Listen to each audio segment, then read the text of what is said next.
Are you a deviant? You know, like those of us who binge watch serial killer programs, laugh at the stupid shit people do, and revel in anything adult? Well, you found your people.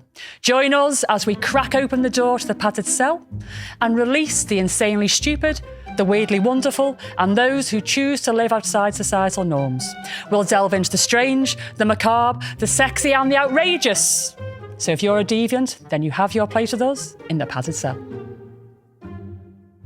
Hello and welcome to episode 22. We're flying through these, Nance. 22. It's crazy, isn't it? Yeah. I'm not going to say, fucking hell, 22. I just feel like it's 2 minutes ago since we started this I know shit. we've come like such a long way, but then it feels like 2 minutes ago. we've always been doing it. Yeah, it's crazy, isn't it? And here we are. I mean, 22 episodes and a couple of Patreons. That's like 23, 24 weeks. It's fucking lots of chaos. It is a lot of chaos, yeah. So, what have you been up to? Life? Yeah, general work hard, play hard. Yeah, me too. I'm building websites at the moment. It's fucking cracking me up. Yeah. But yeah, when this goes out, I would have been on holiday. I haven't quite been on holiday yet. So I'm looking forward to that. If I still haven't packed, I haven't really organised myself, but we're going on a cruise, Icon of the Seas. I'm looking forward to my magnet.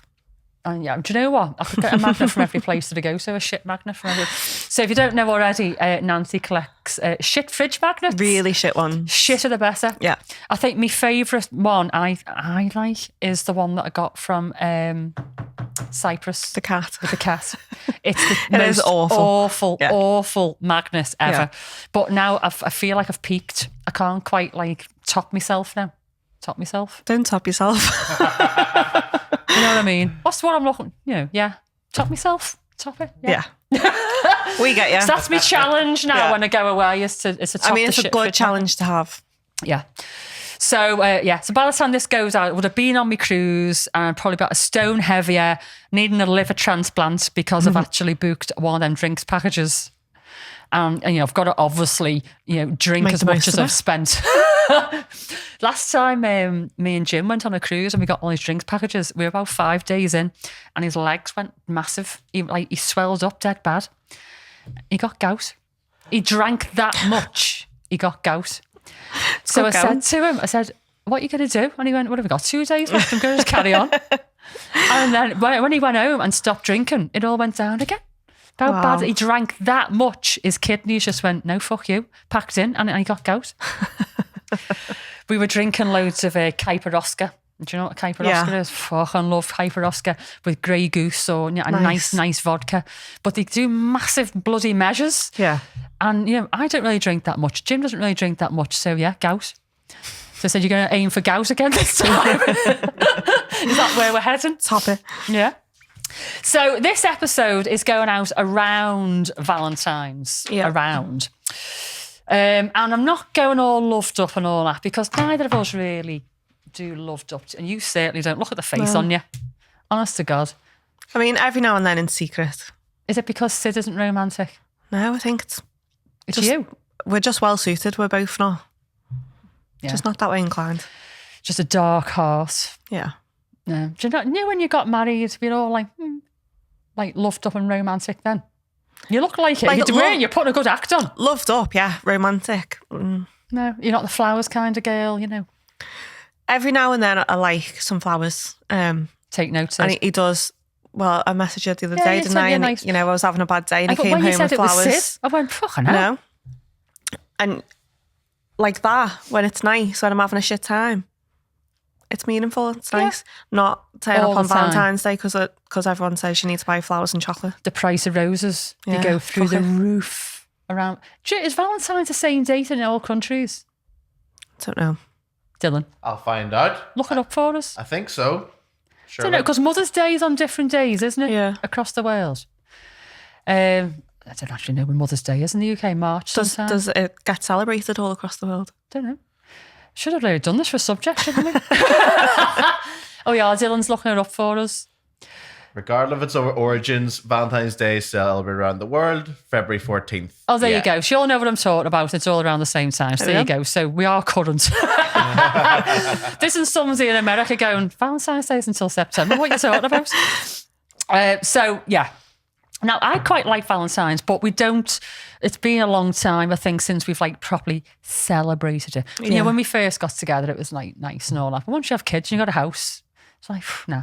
Yeah. But, you know, Jim does. He sends me flowers every now and then. And not like because he feels guilty. But if I've had a bit of a bad day or whatever, you turn up some flowers. Yeah. Or just to be nice. And it's always nice to receive flowers. But this whole thing of like making a special thing out of Valentine's, you can't get a table at a restaurant. The roses, you know, cost a fortune. I just don't get it. I just tell gives them I me love the them ick. every day. I don't need a special day. Yeah. Gives me the ick. No. But for those out there who are romantic and in a new relationship, It's us. Happy Valentine's Day-ish. I can't actually remember what day this goes out. It's around that time. So I'm going think to it's the talk next about day. love potions and aphrodisiacs. Oh. It's a bit of me, that. Is it? I like Bit a bit of witchy. potion making. Have you actually ever made a potion? Apart from a cocktail? Yeah. Have you? Yeah. Go on. And I make little spell bottles and stuff. Still? Now? Yeah. Okay. I thought that'd be sort of thing you're doing like 13. You're No. much charmed. Still do it. So what sort of things you make? It depends, A like, hex or somebody you hate? someone we know. If you're watching this, fuck you.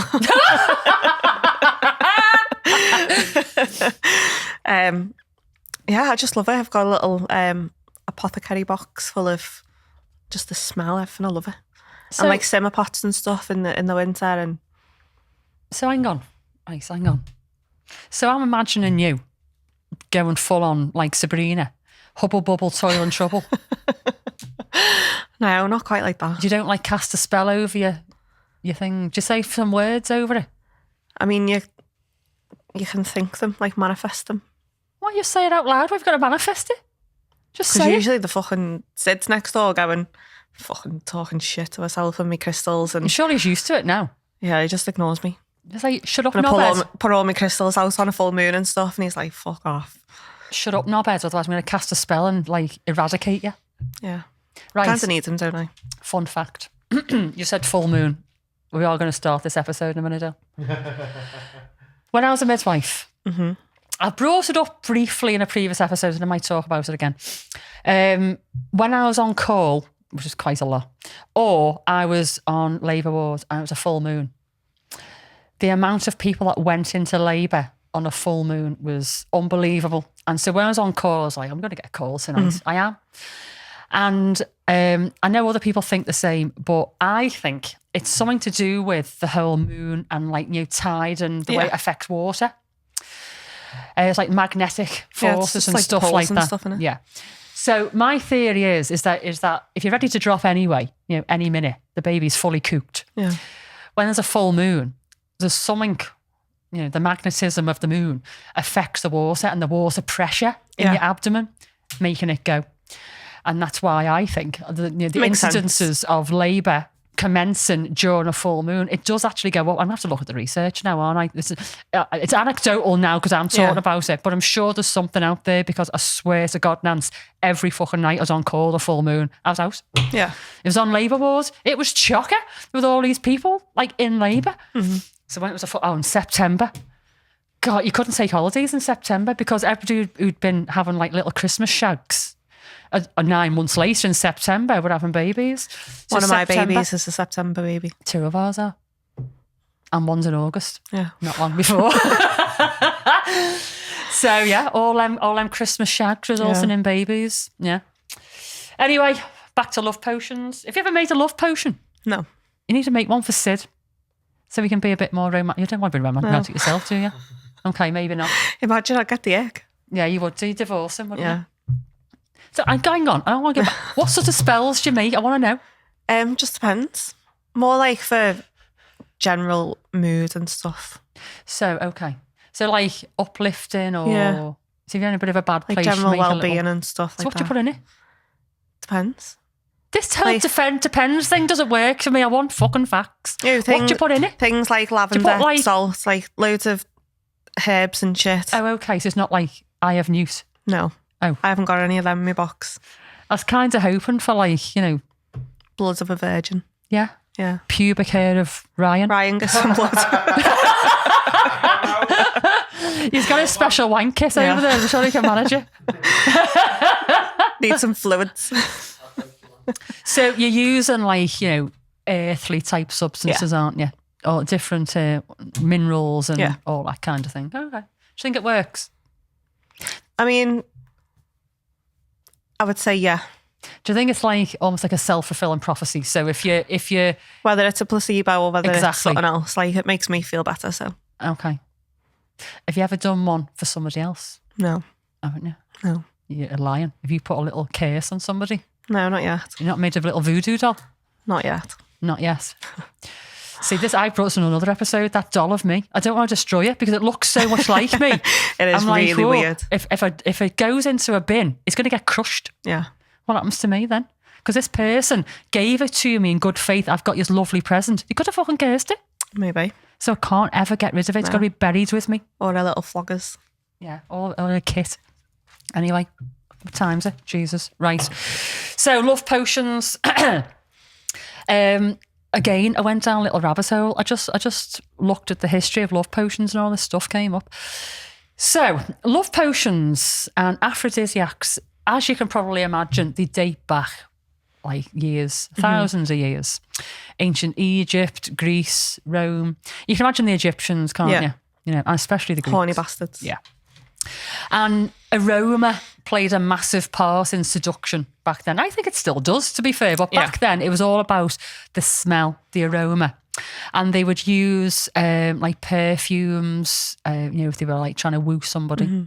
And they'd wear like flowers in their headdresses during weddings as a sign of like love and fertility. So smell, aroma was really big back then, and they used it a lot to like promote different emotions, evoke emotions. And we know that smells evoke emotions now, don't they? You know, you can smell something that takes you back to your childhood or a special day in your life or whatever. And that's because the olfactory bulb, it's called, this like part of your brain which takes in the smell and interprets it, sits right next to the emotional part of your brain, the amygdala. I think it's called the amygdala. And so because they're like side by side, they're very closely knitted as well, not just like in proximity, but like nerve pathways. So it's not unusual then to think that a smell would evoke a certain emotion. And it happens to me all the time. I've got a really strong sense of smell. I've got to smell like a bloodhound. Yeah. Jimmy's always saying that. So it can evoke these feelings of emotion, bring back memories. And there's certain smells, they reckon, that bring on feelings of love, sexual arousal, relaxation, such as rose, ylang ylang, jasmine, patchouli, that kind of thing. These are things that you often see in massage oils all the time. Burners, rose, incense, you know, you see it around all the time. I'm actually going to make, I've got a lot of aromatherapy oils. Obviously, you know that I make balms and stuff like that. I'm actually going to, it's called a love oil. I've got the recipe for it. I'm going to make it. Nice. I'm going to give it to you and see what happens. See if Sid jumps on me. Because he doesn't need any encouragement. Friggin' hell. He can't keep his hands off you. So anyway, it's thought that the ancient Greeks, though, were the first to actually try and create a love potion. So previous to this, people were just using smells to evoke emotion. But the Greeks, they reckon, were the first to actually try and create one. Yeah. And they were using like herbs and spices, so not like, you know, eye of use and all that kind of thing. In the hopes that I'd inspire love and desire from another person. Now, sometimes these were used to attract the attention of somebody that they weren't in a relationship with. Sometimes they were used between like man and wife if things had gone a little bit stale. Yeah. And they try a little love potion to see if it kickstart the relationship again. And often they were used around like religious rituals in the hope that the gods would grant the drinker the power to make somebody fall in love with them. Because the ancient Greeks, they had like loads of gods, didn't they worship? If you just yawned in the background, Ryan, that was the loudest yawn, mate. Why are you yawning through our podcast? Just one. Don't me Anyway. Now, they say in the Greeks, I've got a feeling the Egyptians were into this as well because they were like dead ahead of themselves, weren't they? So I reckon they were into the love potions as well. Anyway, so there was one plant in particular that the Greeks used to create these love potions, and they reckoned that it worked so well and it was so popular, it actually it became extinct, and it was called Satyrion. I've heard of Satyrion, but it's an orchid plant, and literally everybody believed in this plant, and they said that it worked, but they farmed it that much, they farmed it into extinction, and it cannot be found at all now at all. So that's how much they used it in love potions back then. So moving on from like ancient times onto like the Middle Ages, so like medieval times, like 5th to 15th century times, around there. They called it just after the Dark Ages, isn't it? So love potions were really, really popular then. Yeah. And people were slipping them into drinks left, right, and centre. Not like nowadays, like, you know, what's it called? Ritalin. Is it Ritalin? Rohypnol. Ritalin's what you give somebody who's... Dylan just put his head in his hands. Fuck's sake. Shut the fuck up, all of you. Rohypnol. I love that he's just one of us now. I know, yeah. Just getting involved, aren't you? Thank you. So, Rohypnol. Anyway, that wasn't my point. So, yeah, they used to spike. So he's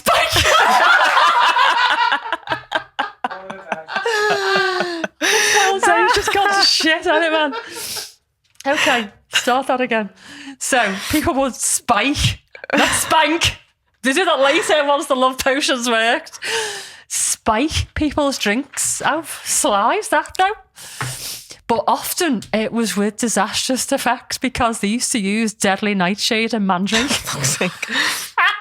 If you've ever watched Harry Potter, do you remember Mandrake and Harry Potter? They used to pull these things out. They're like little humans with legs, and they'd scream. Now, they reckon... They're like Cabbage Patch Kids. Yeah. They believe, it's not true, like, but they believe that when they pull a mandrake out, it screams and can drive people insane if they hear it. But they used to use mandrake and deadly nightshade in the love potions, and so if it didn't drive you, like, you know, nuts, then it would kill you off. It was really, really bad. But there's this medieval love cake that they used to make, right? So I'm just going to read this out to you. It's disgusting. So it says, if someone wanted to make a person fall in love with them, they would bake a cake while not wearing any clothes whatsoever, and then rub the dough on every single orifice on their body to absorb their sweat into the cake. And yes, this would include the armpits and the privates. They call it privates, I call it minge. No. Yeah. Fuck that. They would then feed the finished cake to their crush, who would fall head over heels in love thanks to the power of sweat. Your face makes minge cake, though. Excuse the pubes in that, love. Makes fucking bruised bog tosses not so bad. You don't fancy that then? No, you don't fancy making a sweat and minge cake? No.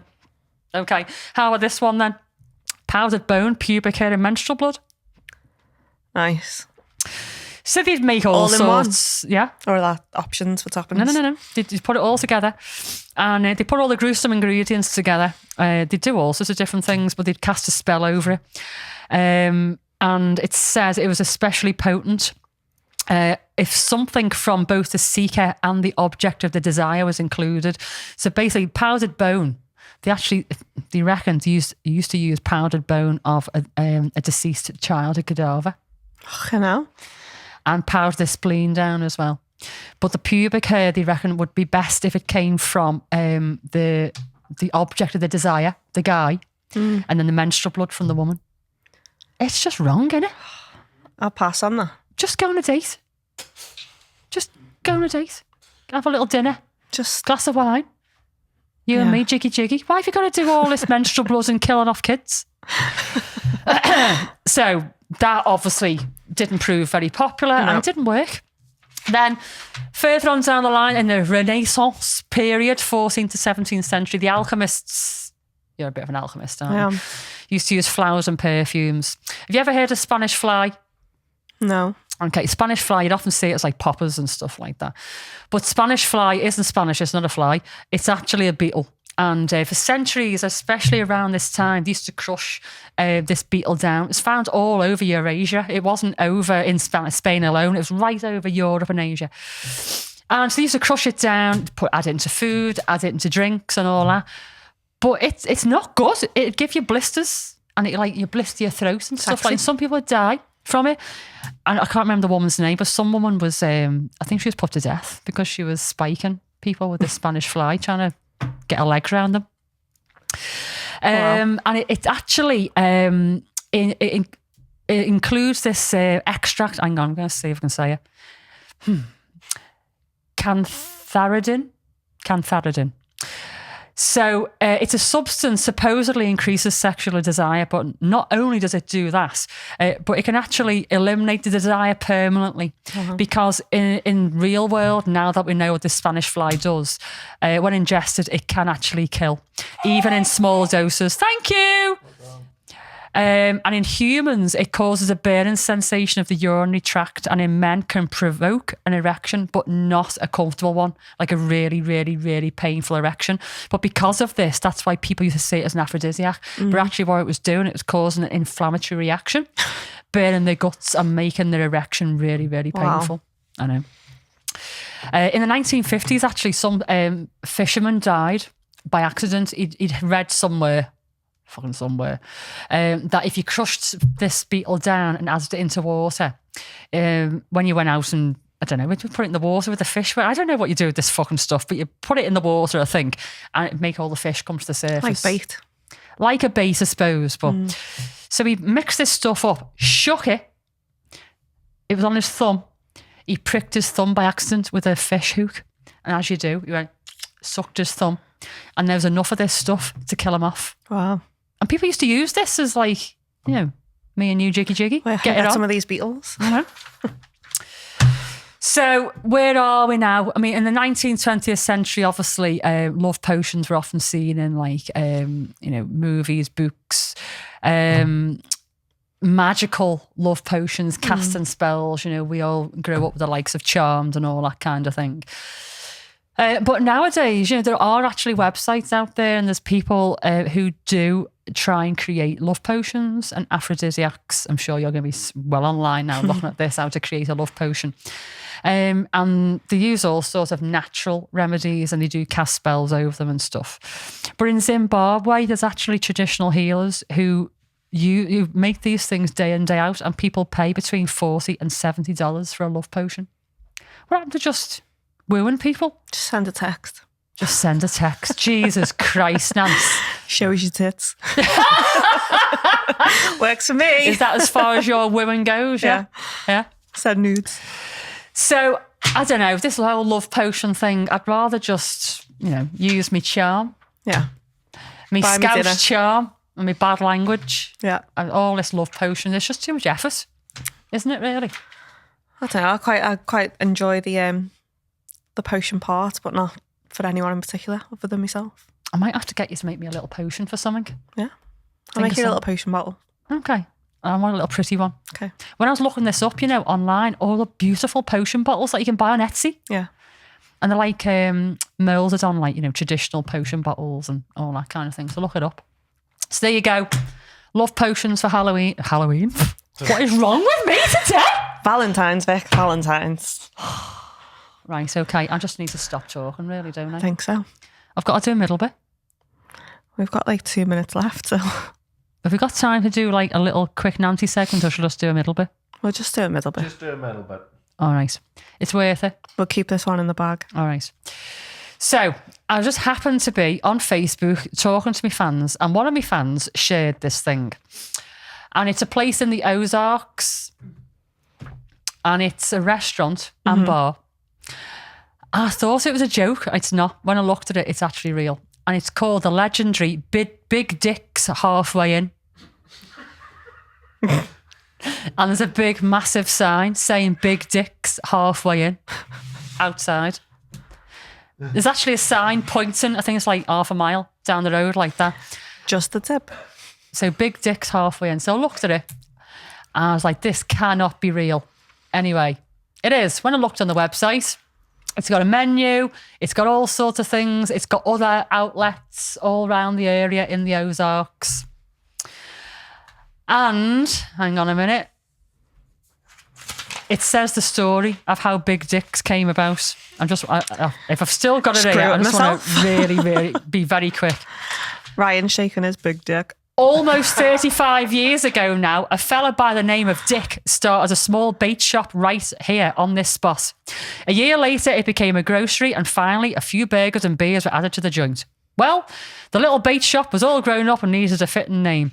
As rumour had it, Dick was somewhat of a big guy, and folks around these parts called him Big Dick.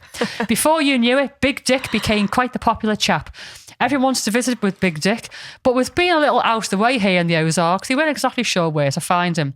Well, folks would tell him that Big Dick was just about halfway between Truman and Bagnall Dams, and now you know, Big Dick's halfway home came to be. If he had a bait shop, does that make him a master baiter? Ah, yes! Yes! Right, so they've actually got other outlets around the area with similar catchy names. So we've got Big Dick's halfway in. Then we've got Big Dick's damn near in. Then we've got Big Dick's salty seaman. Fort Myers Beach. So there you go. People that are in the area, look out for Big Dicks, because I'm always looking out for Big Dicks. I know. It's okay, I'm here all day. So on this same post, somebody else shared a post, and it was Skinny Dicks halfway in in Alaska. Pass on that one. You're going to pass on that one, yeah. And then along the similar line as where Dylan was going with this, was Dirty Dick's Crab House. Hard pass. Brilliant. I looked at Big Dick's menu, and there's a couple of things on the menu which caught my eye. I mean, I think they've missed a trick. They could have really gone down the whole special sauce and all that, but he hasn't. It's obviously a family place. But on the appetizers, there's loads of potato skins called Dictators. And then there's, it looks like brisket balls or something, and they're called Dick's Wicked Balls. Nice. It does actually mention like a topping and sauce. Why didn't he say with Big Dick special sauce on it? Why didn't he do that? Just a step too far. I know, we can have like an under 18 menu and over 18 menu, couldn't you? I mean, it just goes over their head, doesn't it? Half the time. I don't know, but I think that's great. Big Dicks halfway in. Big Dicks are great. Big Dicks are great. Why do you think I've been married for 18 years? Love you, Jim. I've seen it. I know. Have you? Yeah, you showed me. Oh. You did ask his permission first. Love you, Jim. I mean, I did. It's a bit like a can. I can say that, she won't. We call him Coke Can. I can see why. Jim's gonna die. Jim's gonna die inside. Well, actually, part of him's gonna be going, well, you know. And the other half was going, oh, I can't believe you just said that. I did ask Jim's permission before I showed you his willy. You did. And now you know why he gets his name. Now we know. Now you know. Well, we better go. We need to go. Before we say anything we're all else. just thinking about Jim's dick. Are you thinking about Jim's dick, Dylan? I don't know what Jim looks like, so I can't picture it too well. I'll show you this picture in a minute.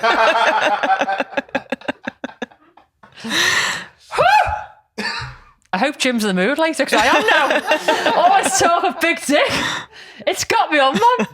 Can't lie. On one big dick. On one big, yeah. Right, let's go. Okay, we're going to go. Thank you, everybody, for joining us. I've got a cracking night in store. I hope you have too. Bye. See ya. And there we have it. Another day made better by listening to the Curators of Chaos.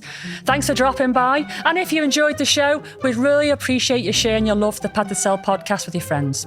Don't forget, give us a follow on our socials, maybe leave us some 5-star reviews, and feel free to send us an email to medic@thepad2sell podcast, or even interact with us on Facebook, Insta, and our other socials, because we love chatting to you.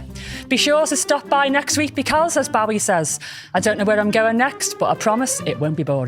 Catch you soon.